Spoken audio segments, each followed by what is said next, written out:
আমরা এখন চলে আসলাম জাতীয় স্মৃতিসৌধ ঢাকা সাভারে। এখানে দেখা যাচ্ছে সবাই জোড়া করতেছে।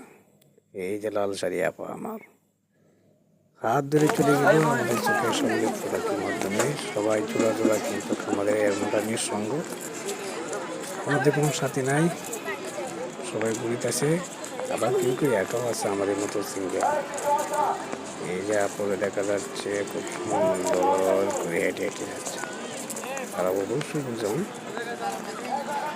আমার চাষা একা যেন কাকে কি বলতেছে তার মাঠে কে খুঁজে পাচ্ছে কিনা। আমার সহপাঠী সেও ভিডিও করিতেছে, লাল শাড়ি টুকটুকি সে বইনামা হাঁটে যাচ্ছে।